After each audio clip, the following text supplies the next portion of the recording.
For many years, we have seen and lived knowing that the reason why Goku was sent to Earth was to take out the population, but eventually he hit his head and forgot everything. But that is no longer the truth. So then why was Goku sent to Earth?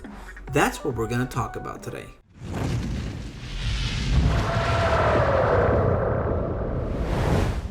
Hey, how's it going? My name is Raph and welcome to Dragon Ball Code. Today we're going to talk about why was Goku sent to Earth.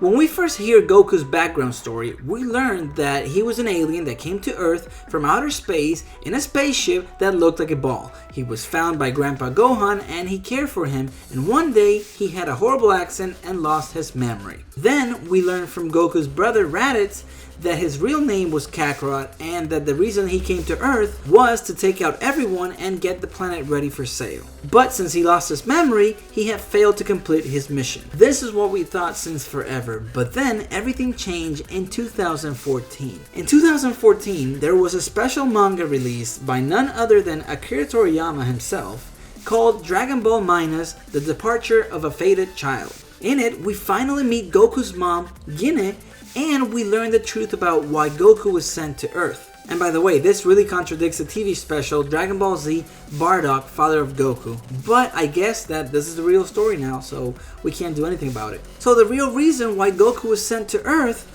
was just as a safety precaution. You see, the manga tells us that while Bardock was on one of those missions to take over a planet, they received orders from Frieza for all the Saiyans to return to planet Vegeta. Kind of like Order 66 from Star Wars, where they sent orders for every Jedi to return to the temple. And if you haven't seen Star Wars, you probably have no idea what I'm talking about. But anyway, this wasn't a normal thing, so Bardock thought that there was something fishy going on, but he returned to planet Vegeta anyway. But since he still had that feeling that something bad was about to happen, he asked his wife Gine about the kids, Goku and Raditz. Raditz hadn't arrived yet because he was on a mission, but Goku was home. So he told Gine that he had a weird feeling in his gut and he was going to steal a pot and send Goku to a different planet. In this case, that was Earth. Gine, of course, didn't want that to happen, but eventually she gave in. They put Goku in a pot, and before he left, Gine told him that if Bardock was wrong about all this, she was going to go and get him. And sadly, we know that that wasn't the case. So Goku was sent to Earth. And there, he hit his head and lost his memory, but not about the mission. He lost the memory of his family.